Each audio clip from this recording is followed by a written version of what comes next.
बच्चों, तो आज हम पढ़ेंगे हिंदी का सेकंड लेसन लक्ष्मी। लेखक है गुरबचन सिंह। गुरबचन सिंह एक सुप्रसिद्ध कहानीकार के रूप में माने जाते हैं।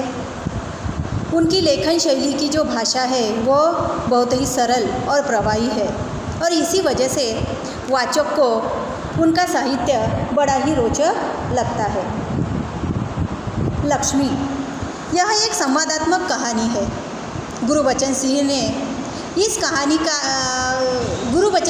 कहानीकार ने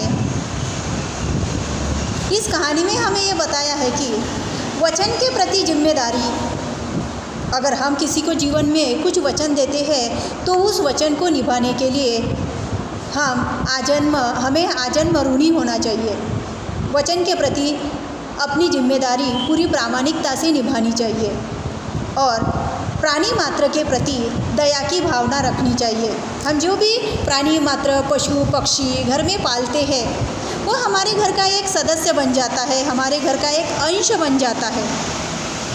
अब जिस प्रकार हमारे घर का कोई बूढ़ा व्यक्ति अगर बूढ़ा हो गया, वो किसी काम पर नहीं जाता, कोई नौकरी धंधा नहीं कर सकता, तो क्या हम उसे घर से निकाल देते हैं? क्या नहीं, हम अपने घर का सदस्य समझकर उसकी सेवा करते हैं, उसकी देखभाल करते हैं। उसी तरह हमारे घर का अगर कोई पशु पक्षी या प्राणी बूढ़ा हो जाए, वो हमारे कोई काम का ना रहे या कोई उपयोग में ना आए, तो हमें उसका भी अपने घर के सदस्य की तरह प्यार से पालन पोषण करना चाहिए, ना कि उसे घर के बाहर फेंक देना है हमें, बल्कि प्राणी मात्र के प्रति जो दया भाव हमारे मन में है उस दया भाव के लिए हमें उस पशु पक्षी को बड़े प्यार से पालन पोषण करना चाहिए।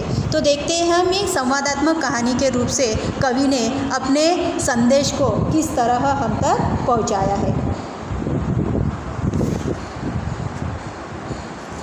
उस दिन लड़के ने तेज में आकर लक्ष्मी की पीठ पर 4 डंडे बरसा दिए थे। वह बड़ी भयभीत और घबराई थी। जो भी उसके पास जाता सिर हिला उसे मारने की कोशिश करती या फिर उछलती कूदती, गले की रस्सी तोड़कर खूंटे से आज़ाद होने का प्रयास करती। करामत अली इधर 2-4 दिनों से अस्वस्थ था, लेकिन जब उसने यह सुना कि रहमान ने गाय की पीठ पर डंडे बरसाए हैं तो उससे रहा नहीं गया। वह किसी प्रकार चारपाई से उठकर धीरे धीरे चलकर मथान में आया। आगे बढ़कर उसके माथे पर हाथ फेरा, पुचकारा और हौले से उसकी पीठ पर हाथ फेरा। लक्ष्मी के शरीर में एक सिरहन सी दौड़ गई। ओह, कमबख्त ने कितनी बेदर्दी से पीटा है। एक दिन क्या हुआ कि रहमान ने लक्ष्मी को डंडे से मारा। लक्ष्मी एक गैया का नाम है जो कि करामत अली के दोस्त ने उसको संभालने के लिए दी थी। लेकिन अब लक्ष्मी बूढ़ी हो चुकी थी, वो अभी दूध नहीं दे रही थी, किसी काम की नहीं थी और इस कारण रहमान ने गुस्से से लक्ष्मी के पीठ पर 4-5 डंडे बरसा दिए और इसके कारण लक्ष्मी इतनी घबराई, इतनी भयभीत हो गई कि जो भी उसके पास जाता था वो सिर हिलाकर उसको मारने की कोशिश करती थी, उछलती थी, कूदती थी। मतलब वो डर रही थी, उसको लगता था कि मेरे पास जो भी आ रहा है वो मुझे मारने के लिए आ रहा है, इसलिए खुद का बचाव करने के लिए वो ऐसा करती थी। रस्सी तोड़कर खूंटे से आज़ाद होने का प्रयास करने लगी। करामत अली 2-4 दिनों से अस्वस्थ था, मतलब उसको बुखार था, अच्छा नहीं लग रहा था। लेकिन जब उसने सुना कि रहमान ने गाय की पीठ पर डंडे बरसाए, रहमान ने गाय को मारा, तो उससे रहा नहीं गया, क्योंकि वो लक्ष्मी से बहुत प्यार करता था।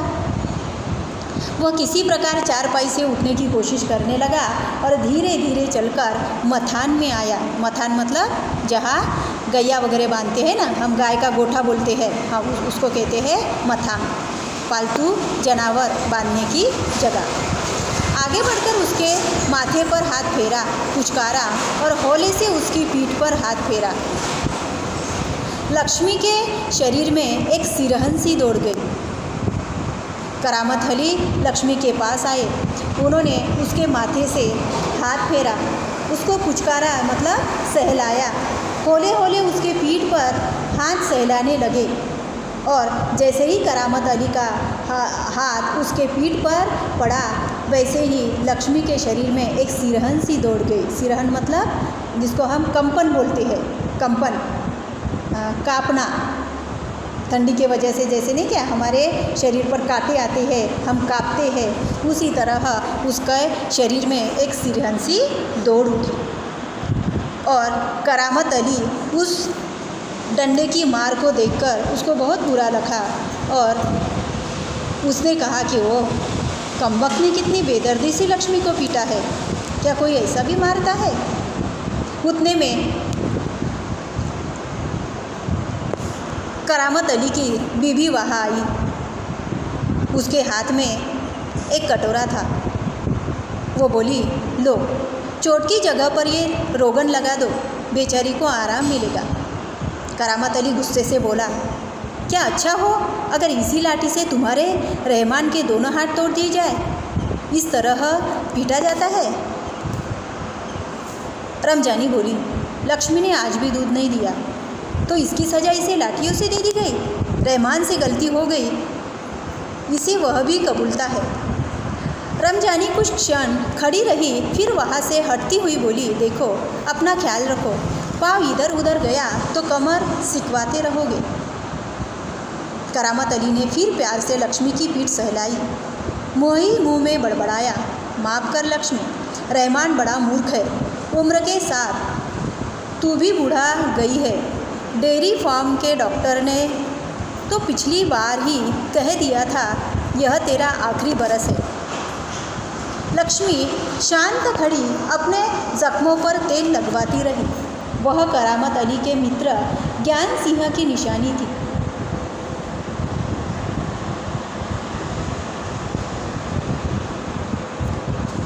तो रमजानी ने रोगन मतलब जख्म पर लगाने वाली दवा, रमजानी रोगन का कटोरा करामत अली के हाथ में देकर कहने लगी कि लक्ष्मी ने आज भी दूध नहीं दिया।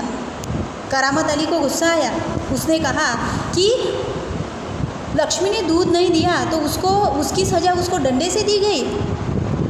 अगर अच्छा हो अगर इसी डंडे से तुम्हारे रहमान के मतलब तुम्हारे बेटे के दोनों हाथ तोड़ दिए जाए तो कैसा होगा।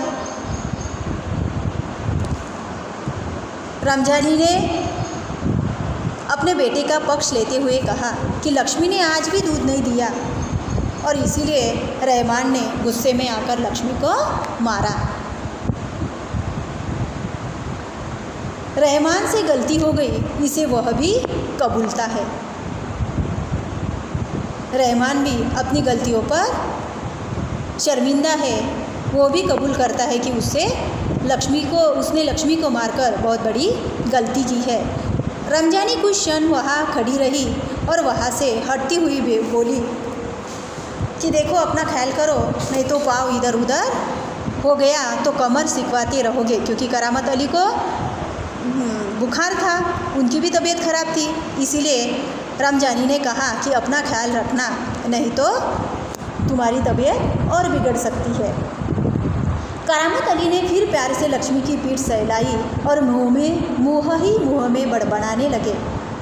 लक्ष्मी की माफ़ी मांगने लगे कि हे लक्ष्मी, मुझे माफ़ कर दे बेटा, रहमान बड़ा मूर्ख है, वो छोटा बच्चा है, लेकिन उम्र के साथ तू भी बुढ़ा गई है।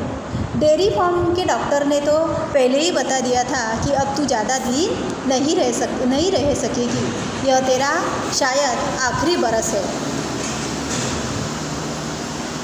लक्ष्मी शांत भाव से अपने जख्मों पर तेल लगवाती रही।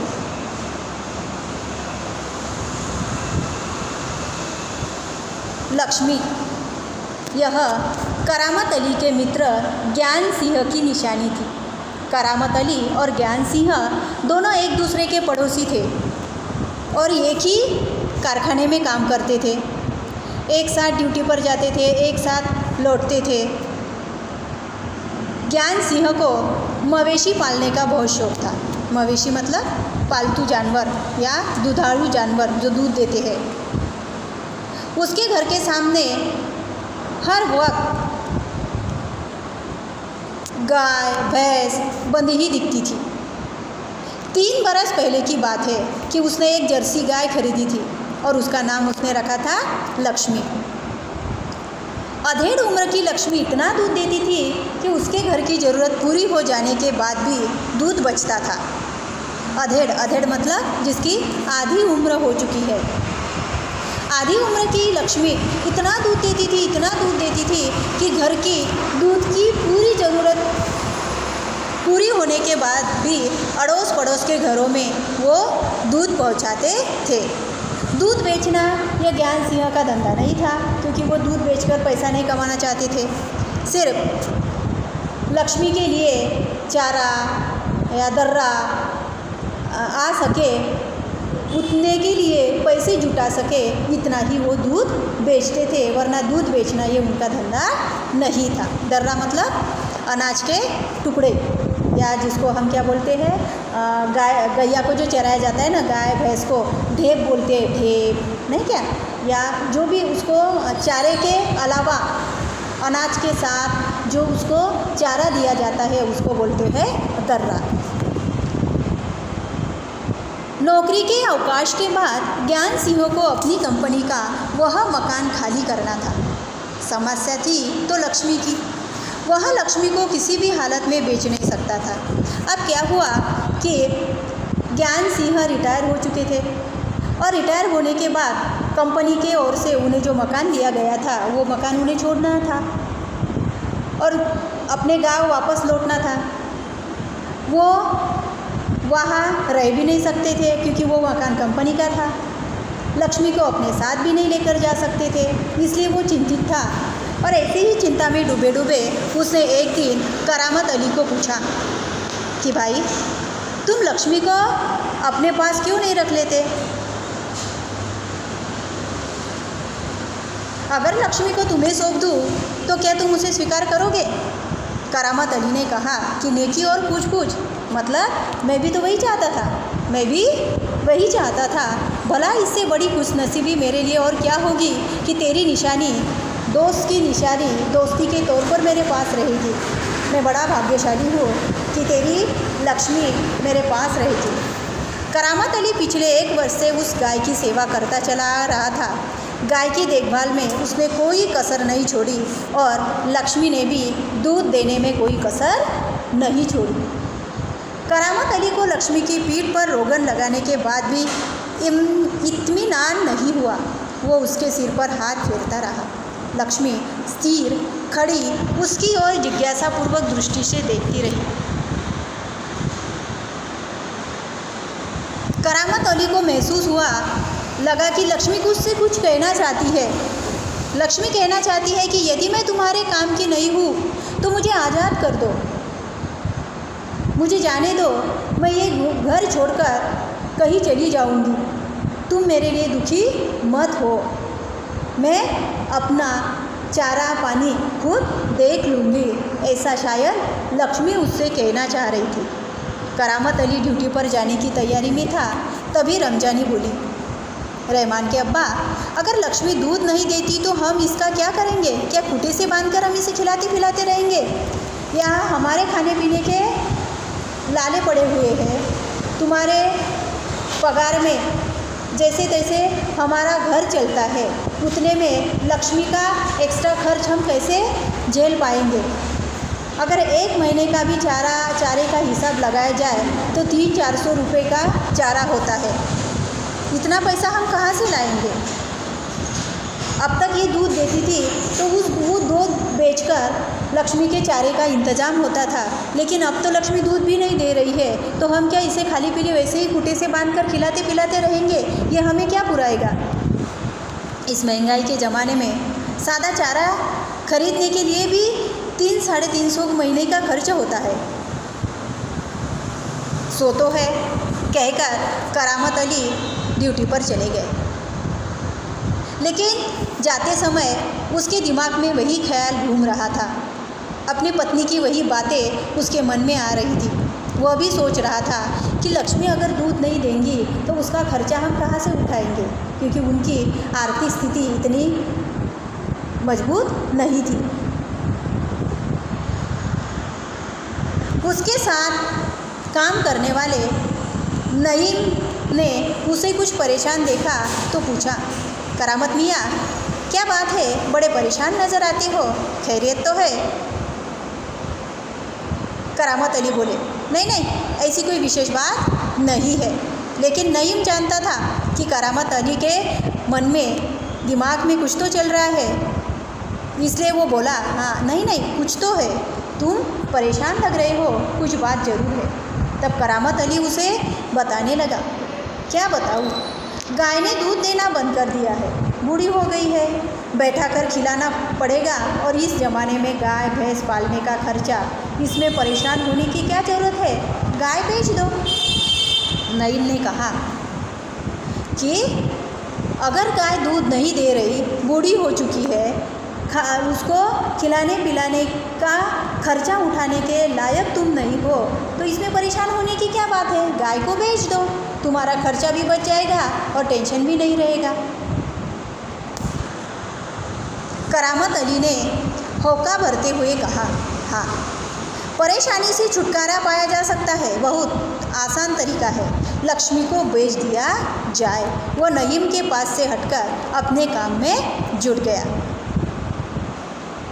करामत अली ने लंबी सांस भरी, होका भरते हुए मतलब लंबी सांस ली, गहरी सांस ली और कहा, हाँ, परेशानी से छुटकारा पाया जा सकता है, बहुत आसान तरीका है, लक्ष्मी को बेच दिया जाए।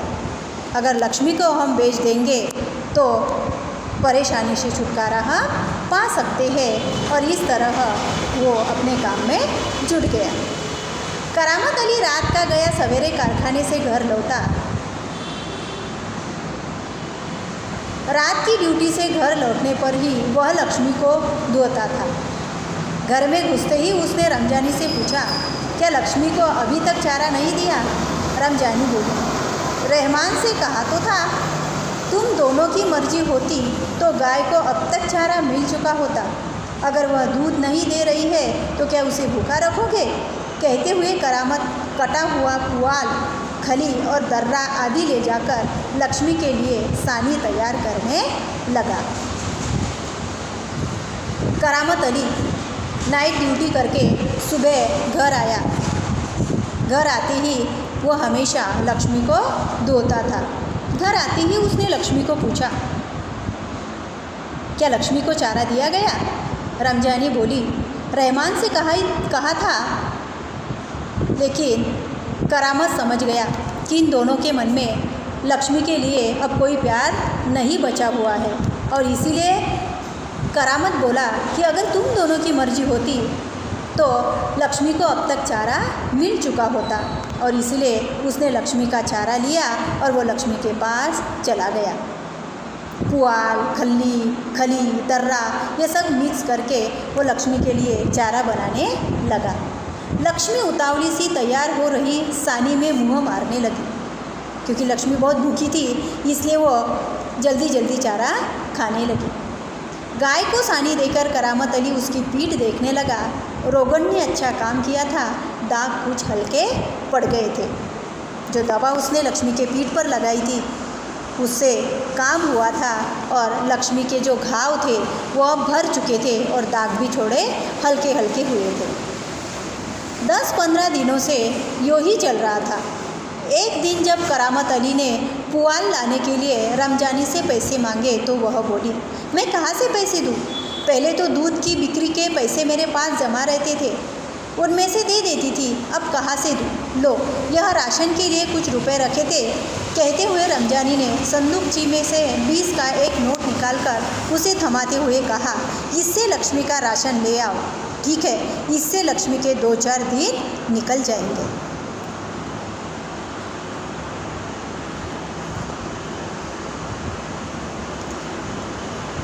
ऐसा ही चल रहा था। 10-15 दिन हो गए। लक्ष्मी ने दूध देना बंद कर दिया। एक दिन करामत अली अपने पत्नी से लक्ष्मी के चारे के लिए पैसे मांगने लगे। लक्ष्मी रमजानी गुस्से से करामत अली से कहने लगी कि मेरे पास कहाँ से पैसे आएंगे? पहले तो लक्ष्मी जो दूध देती थी वो बेचकर मेरे पास पैसे जमा रहते थे, तो वही मैं चारे के लिए आपको देती थी। अब लक्ष्मी दूध ही नहीं दे रही, दूध बिक ही नहीं रहा, तो मेरे पास पैसे कहाँ से आएंगे? ये लो, कुछ पैसे राशन के लिए मैंने जमा करके रखे थे, ये ले लो और लक्ष्मी के लिए चारा लेकर आओ। उसने 20 रुपये की एक नोट निकाल के करामत अली के हाथ में दे दी। ठीक है, इससे लक्ष्मी के 2-4 दिन निकल जाएंगे। आखिर इस तरह कब तक चलेगा? रमजानी दुखी स्वर में बोली, तुम इसे खुला छोड़कर आजमा कर तो देखो, कहते हो तो ऐसा करके देख लेंगे। दूसरे दिन रहमान सवेरे 8-9 बजे के करीब लक्ष्मी को इलाके से बाहर जहाँ नाला बहता है वहाँ झाड़ झंखाड़ और कहीं धूप के कारण ज़मीन हरी नज़र आती है छोड़ आया, ताकि वह घास इत्यादि खाकर अपना कुछ पेट भर ले। लेकिन माँ बेटे को यह देखकर आश्चर्य हुआ कि लक्ष्मी 1-1.5 घंटे के बाद ही घर के सामने खड़ी थी। उसके गले में रस्सी थी। एक व्यक्ति उसे रस्सी को हाथ में थामे कह रहा था, यह क्या आप लोगों की गैया है? रमजानी ने कहा, हाँ, यह हमारी गाय का सब चारा खा गई है, इसे आप लोग बांध कर रखें, नहीं तो काजी हाउस में पहुंचा देंगे। रमजानी ने कहा कि ऐसा कब तक चलेगा? खूंटे से बांधकर कितने दिन तक हम इसको खिलाते पिलाते रहेंगे? इसको खुला छोड़कर तो देखिए, बाकी के जानवर खुले में जाते हैं, चारा खा के आते हैं, अपना पेट खुद भरते हैं। हम क्यों ना लक्ष्मी के लिए ऐसा आजमा कर देखें, एक दो बार उसको खुला छोड़ के तो देखते हैं कि शायद वो खुद का पेट भर सके। दूसरे दिन 8-9 बजे के करीब लक्ष्मी को इलाके से बाहर जहाँ नाला बहता है वहाँ झाड़ झंझाड़ और कहीं धूप के कारण ज़मीन हरी भरी नज़र आती है, वहाँ पे छोड़ दिया गया ताकि कुछ घास बीस खाकर वो अपना पेट भर सके। लेकिन क्या देखते हैं कि 1 घंटे के बाद ही लक्ष्मी घर के सामने आकर खड़ी थी। उसके गले में एक रस्सी लटकी हुई थी। उस रस्सी को पकड़ के एक इंसान खड़ा था और ज़ोर ज़ोर से आवाज़ें दे रहा था, ये गाय किसकी है, ये गाय किसकी है? रमजानी ने कहा कि जी, ये गाय हमारी है, ये गाय आपकी है। इस गाय ने हमारी गाय का सारा चारा खा लिया है, इसे आप बांध कर रखना। इसके आगे अगर ये मेरे गाय का चारा खाती है, अगर मेरे घर के सामने इसको देखा गया तो मैं इसको काजी हाउस पहुंचा दूंगा। काजी हाउस मतलब जहाँ गाय को वगैरह कटवाया जाता है उसे कहते हैं काजी हाउस। रमजानी चुप खड़ी आगंतुक की बातें सुनती रही।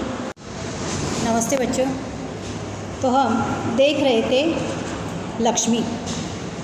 अब तक हमने देखा था कि लक्ष्मी करामत अली के दोस्त ज्ञान सिंह की दी गई निशानी थी। लेकिन लक्ष्मी अब बूढ़ी हो चली थी, इसलिए उसने दूध देना बंद कर दिया और इसी कारण करामत अली की पत्नी रमजानी और उसका बेटा रहमान लक्ष्मी से बहुत नाराज़ था और इसी नाराज़गी में रहमान ने लक्ष्मी को मारा पीटा भी था। करामत अली आजकल लक्ष्मी को लेकर बहुत परेशान रहता था, क्योंकि अब लक्ष्मी बूढ़ी हो चुकी थी, दूध नहीं दे रही थी, लेकिन फिर भी उसका खाना पीना, चारे के लिए पैसे जुटाना उसके लिए असंभव हो रहा था, क्योंकि वो जहाँ काम करता था वहाँ उसे ज़्यादा तनख्वाह नहीं दी जाती थी और उतने में घर चलाना, लक्ष्मी को खूंटे से बांधकर खिलाना पिलाना, ये सब उसके लिए संभव नहीं था। एक दिन ऐसे ही दोपहर बाद करामत अली ड्यूटी से लौटा और हाथ पैर धोकर वो नाश्ते के लिए बैठा तो उसकी पत्नी उसे बोली, एक काम करते हैं कि हम लक्ष्मी को बेच देते हैं। करामत अली गुस्सा हो गया कि तुम फिर से लक्ष्मी को बेचने की बात कर रही हो, इस बूढ़ी गाय को आखिर खरीदेगा कौन? रमजानी बोली। रहमान कुछ कह रहा था और उसे कुछ लोग खरीद लेंगे। रहमान की किसी से बात भी हो गई है और आज शाम वो लोग लक्ष्मी को देखने आ रहे हैं और आपसे बात भी कर लेंगे। करामत अली यह सुनकर खामोश रह गया।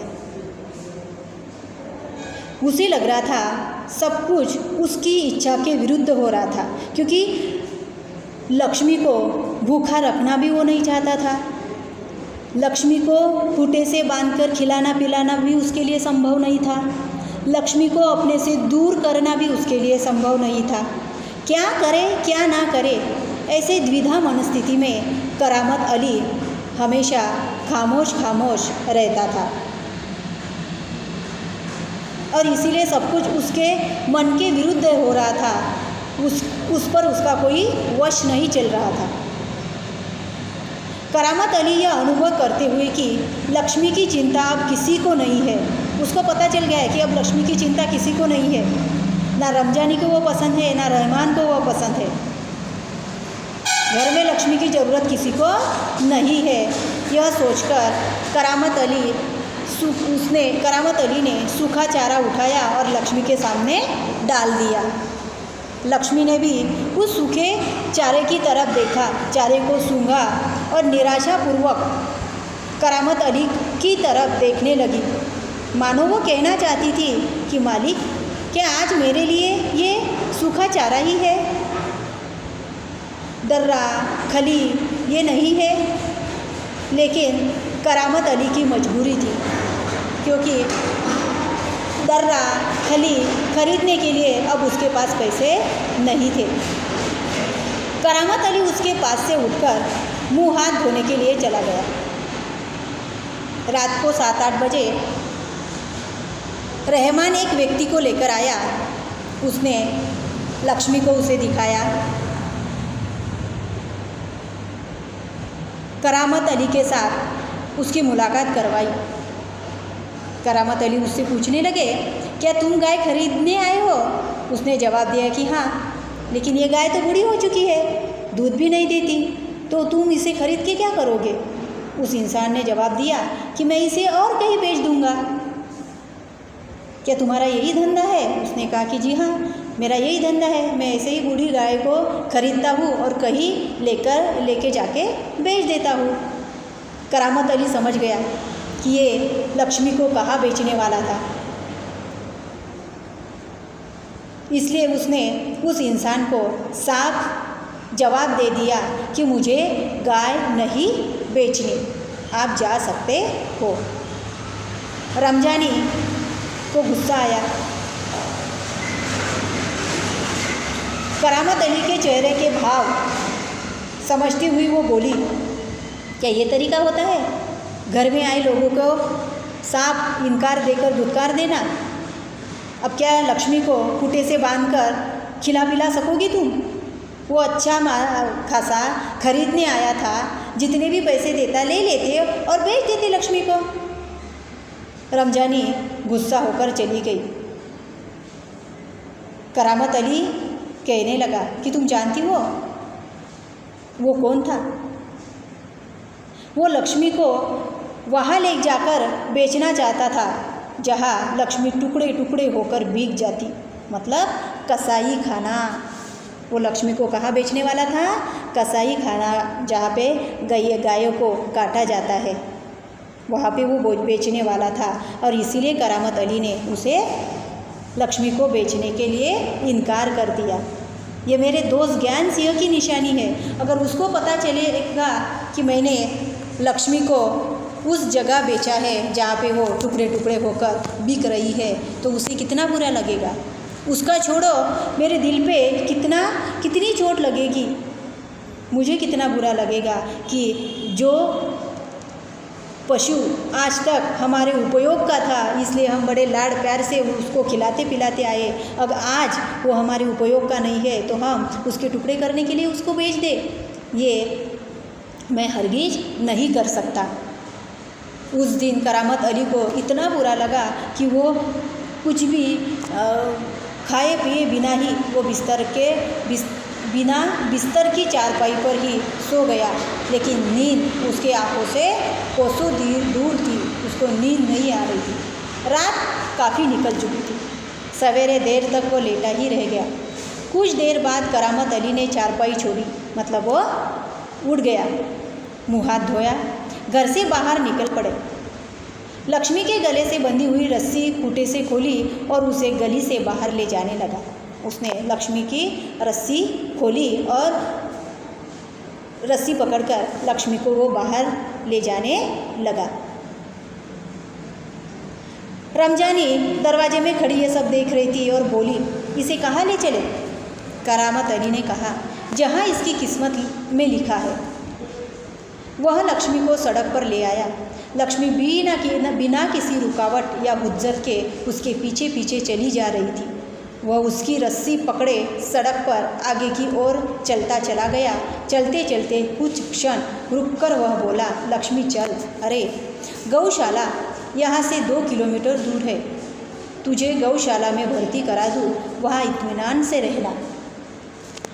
करामत अली लक्ष्मी को कहाँ लेके जाने लगा? गौशाला में, क्योंकि वो समझ गया था कि अगर मैंने आज इनकार किया लक्ष्मी को बेचने के लिए, फिर भी लक्ष्मी को मैं खूंटे से बांधकर खिला पिला नहीं सकता। रमजानी और रहमान इसको कुछ चारा नहीं डालेंगे और मेरे पीछे शायद वो उसको कहीं बेच भी देंगे। इसीलिए करामत अली ने लक्ष्मी को गौशाला में भर्ती करने का निर्णय लिया और वो गौशाला में भर्ती करने के लिए लक्ष्मी को ले जाने लगा। मन ही मन लक्ष्मी से बातें करने लगा कि चल लक्ष्मी, गौशाला यहाँ से 2 किलोमीटर दूर है। मैं तुझे गौशाला में भर्ती करूँगा, क्योंकि वहाँ तू इत्मीनान से रहेगी। वहाँ तू हमारे घर की तुलना में मज़े से रहेगी। भले ही मैं वहाँ न रहूँ, जो लोग वहाँ रहेंगे वो तुम्हारा बहुत ख्याल करेंगे। वो लोग बहुत अच्छे होंगे और मैं कभी कभी तुम्हें देखने वहाँ आया करूँगा। तब तू मुझे पहचानेगी भी या नहीं, खुदा जाने। कहते हुए करामत अली का गला भराया, उसकी आंखों से आंसू उतर आए। चल लक्ष्मी चल, जल्दी जल्दी पैर बढ़ा और वह खुद किसी थके मांदे बूढ़े बैल की तरह भारी कदमों से आगे बढ़ने लगा। इस तरह करामत अली ने अपने मित्र ज्ञान सिंह को दिया गया वचन निभाया। उसने उसको वचन दिया था कि मैं तुम्हारी गाय को अच्छे से पालूँगा, लेकिन जब गाय को घूंटे से बांधकर खिलाने पिलाने की नौबत आई, तब करामत अली की इतनी हैसियत नहीं थी कि वो उसको बिना दूध दिए भी खिला पिला सकता है, और कसाई खाने में बेचना भी उसके लिए नामुमकिन था, क्योंकि इसके लिए उसका मन कभी भी तैयार नहीं होता। और इसीलिए उसने लक्ष्मी को गौशाला में भर्ती करने का निर्णय लिया। भले ही उसका मन नहीं कर रहा था, उसके आंखों से आंसू बह रहे थे, उसके कदम भारी हो चुके थे, लेकिन फिर भी लक्ष्मी की भलाई के लिए वो उसे गौशाला में भर्ती करने के लिए लेकर चला गया। मतलब इस तरह पशु से हमें क्या करना चाहिए? प्रेम करना चाहिए। ऐसा नहीं कि पशु आज हमारे काम का है इसलिए आज उसको बहुत खिलाओ पिलाओ, उसको बहुत प्यार करो, और कल जाके अगर वही पशु हमारे काम का नहीं है तो उसे ऐसे ही छोड़ दो या कसाई खाने में बेच दो या किसी के हाथों उसको मरने के लिए छोड़ दो। ऐसा नहीं, तो आखिरी दम तक उस पशु का हमें पालन पोषण करना चाहिए, क्योंकि वो पशु भी एक क्या है? ज़िंदगी है। जिस तरह हमारी ज़िंदगी है, जिस तरह हमारे घर के सदस्यों की ज़िंदगी है, उस तरह उस पशु की भी अपनी ज़िंदगी है, और उस ज़िंदगी को हमें बचा के रखना है, क्योंकि पशु है, पक्षी है, तभी हमारा जीवन है। इसीलिए पशु के प्रति, प्राणी के प्रति दया भाव हमारे मन में हमेशा होना चाहिए, और पशु की रक्षा हमें मरते दम तक करनी चाहिए।